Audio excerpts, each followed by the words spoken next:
Don't just live for tomorrow, or just live in yesterday. Just be glad for all you have that's in today. And though you've come through many obstacles. Hey everyone, Connie here, and welcome to my blind reaction to episode 4 of JoJo's Bizarre Adventure, Stone Ocean. So, I'm recording this like a week ahead of time. I decided to record this stuff for this week, for Christmas week, a week ahead of time. Just so I can spend Christmas week, for the most part, just resting and relaxing. So, keep that in mind. But that being said, so yeah. Episode 4 of Stone Ocean. So far, we're just kind of getting acquainted with things. We're getting acquainted with the characters, with a lot of the concepts. But episode 3 did have some really big moments. It really brought us into at least what is going to be one of the big early villains of this part. We find out that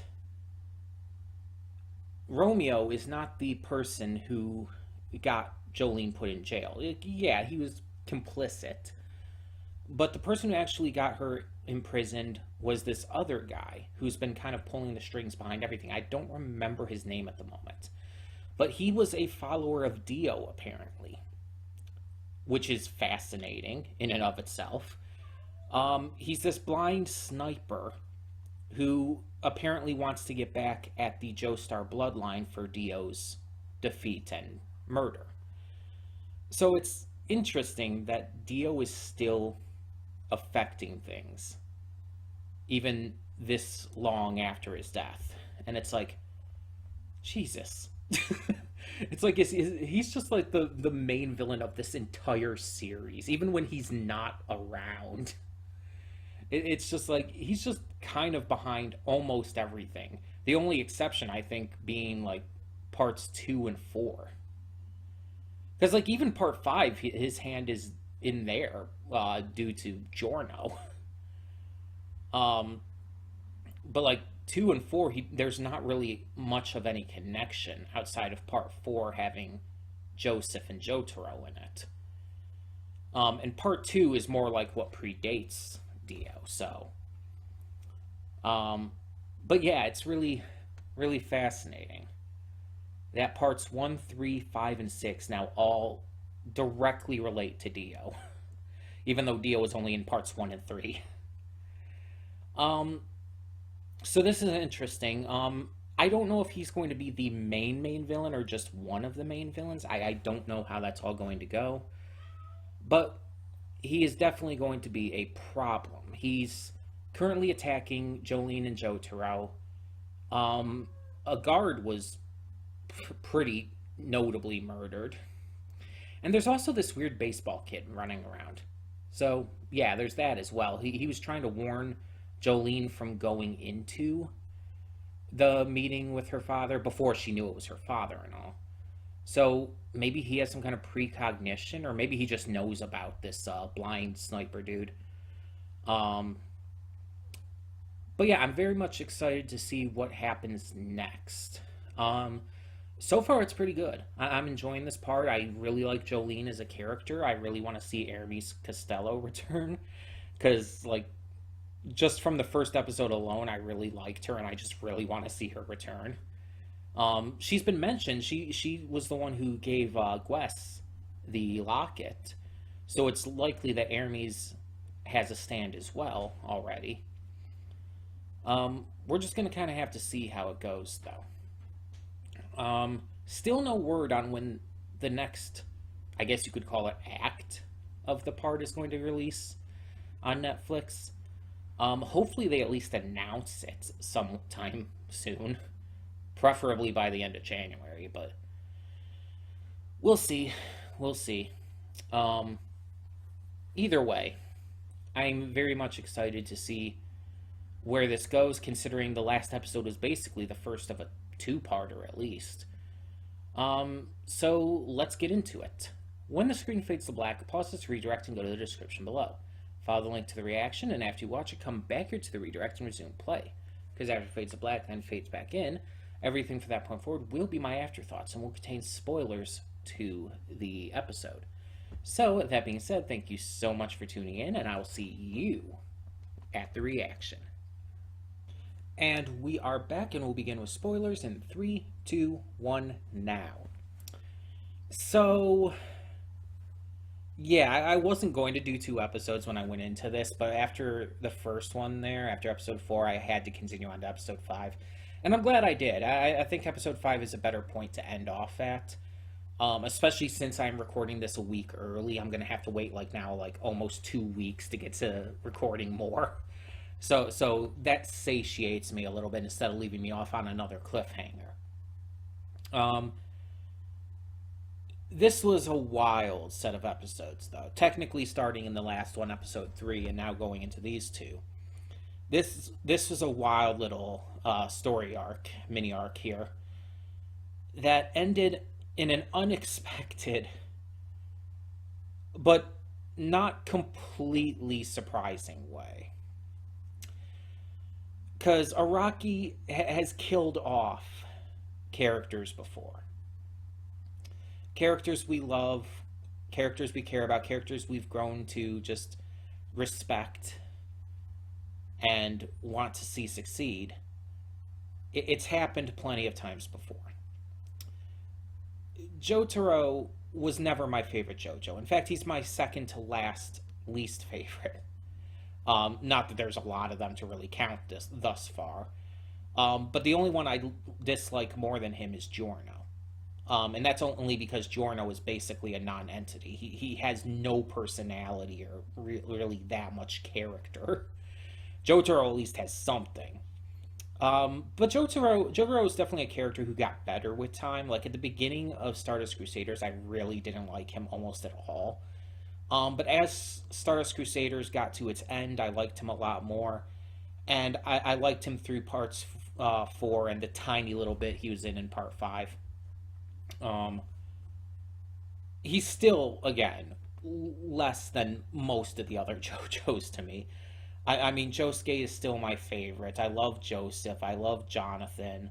So it's like, yeah. And Jolene so far has been fantastic. But even though he wasn't my favorite by any means, doesn't mean, again, I didn't like him. I did like him.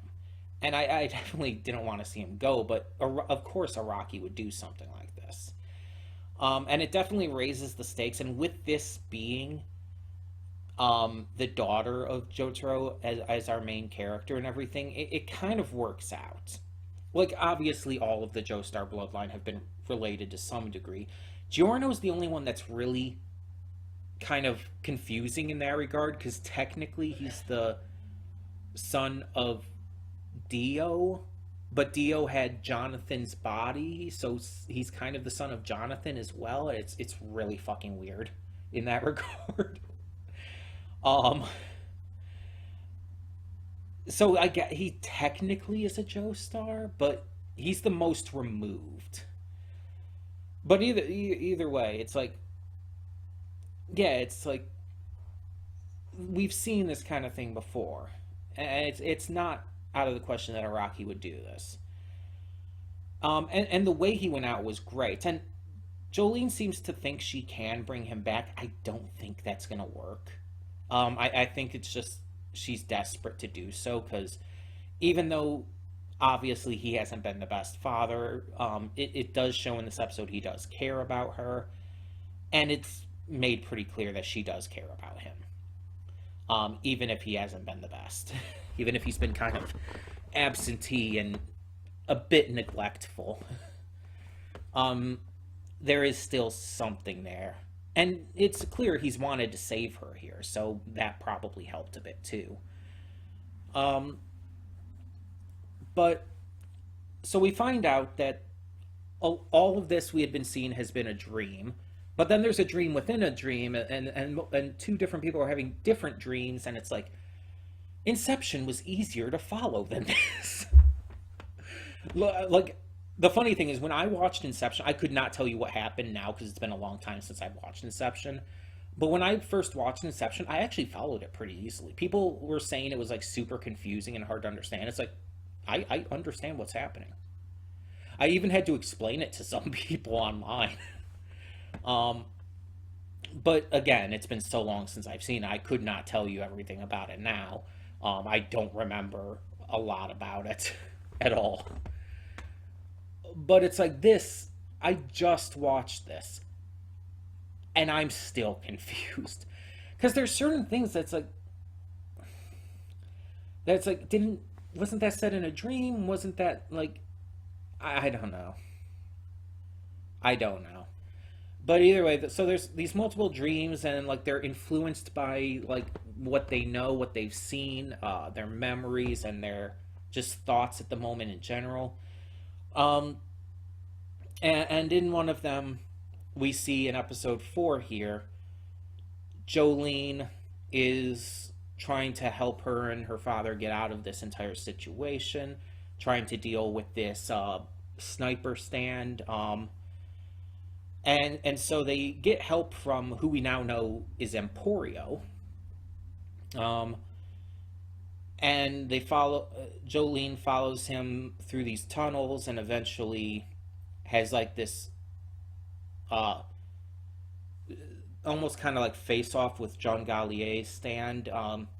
Though it's soon revealed that that was all fake and it was all a dream. So she goes into this other dream or something, and it's like the room is melting and shit.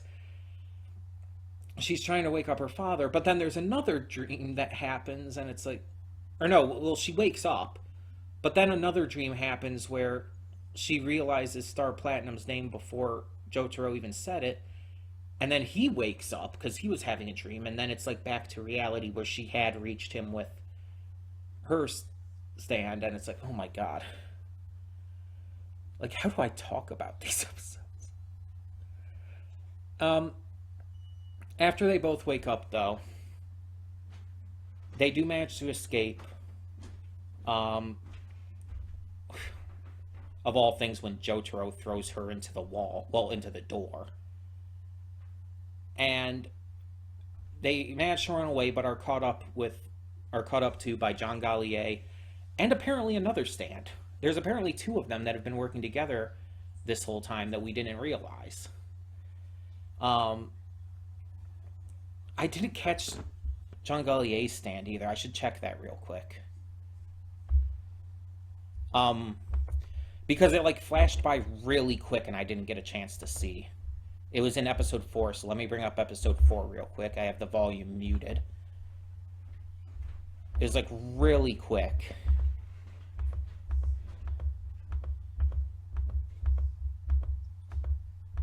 Because I caught the stand of the other guy, but like I don't think he ever actually said his stand's name. We just saw the thing flash up like partway through the episode. Okay, this says on the screen it says downtown transfer. That doesn't sound familiar to me.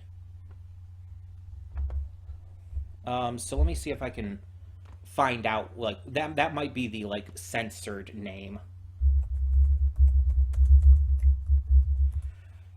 I should be able to look this up without spoilers since he died. Manhattan Transfer is the actual name. So let me see what this is based off of, because I don't recognize it at all. Apparently, it's a American vocal group. I don't know them. Like I don't think I've even heard of them. They're Grammy Award winning, a jazz vocal group founded in 1969 that explored a cappella. Okay, so they're an a cappella group, a jazz a cappella group. I might have to check them out because I like a cappella. I like jazz. I've never heard of them, like, at all. So that's interesting. I don't recognize any of the names from them either.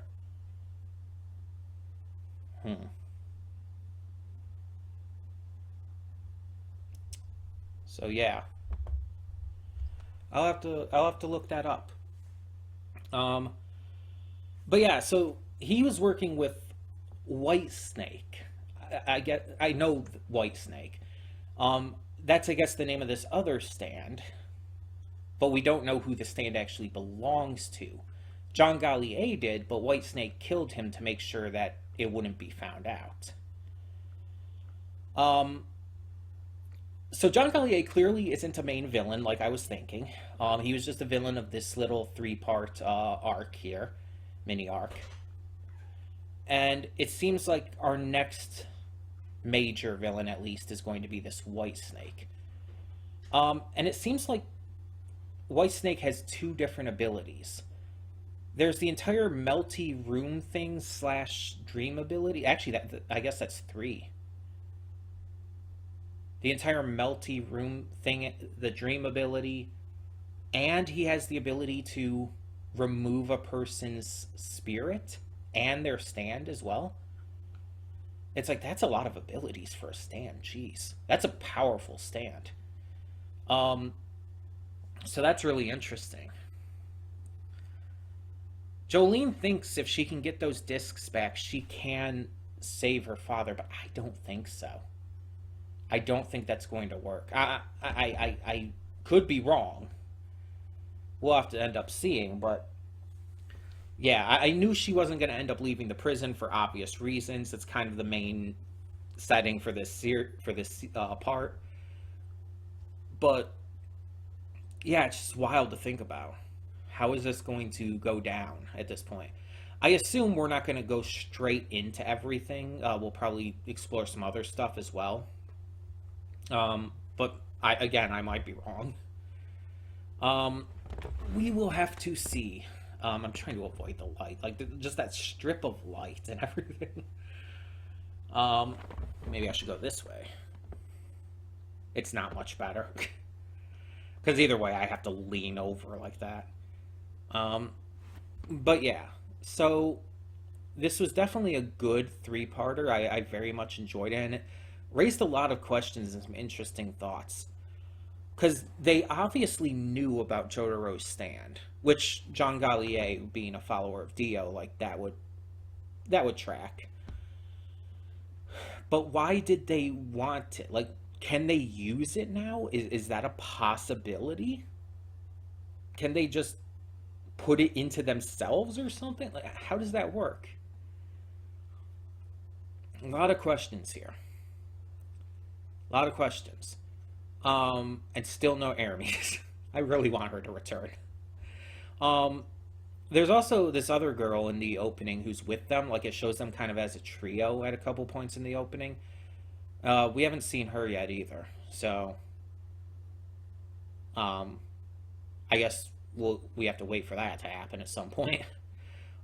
Characters aren't always introduced right away. Like, it took a few episodes to get to them in part 5 as well. Um, so we'll just have to see how long it takes this time. We haven't seen Hermes since the first episode, and we just got through episode 5. So, but yeah, I am very much excited to see what happens next. But yeah, this was very much a good point to end off on, since again we're taking next week off, or we're you're seeing this on the week we're taking off. I have to keep remembering that because I'm recording this a week ahead of time. But you're seeing this on the week that's being taken off, so I'm not recording during Christmas week, so I'm waiting 2 weeks to record. The only thing I'm recording Christmas week is One Piece because I have to wait to get to that. Because I'm doing 2 episodes at once for that.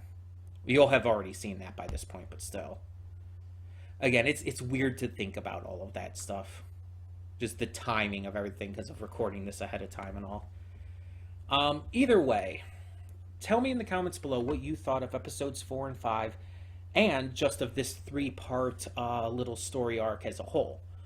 And as always, if you know where this goes, like if you've read the manga or just heard about it, please, no spoilers. I very much want to continue this with no spoilers. And just as a reminder, I will not be doing like multiple episodes all the time. This was just because of the situation, because of taking a week, cutting down on a week and everything. I just wanted to make sure that we finished this little story arc, and that way I wasn't left on a cliffhanger for a couple weeks.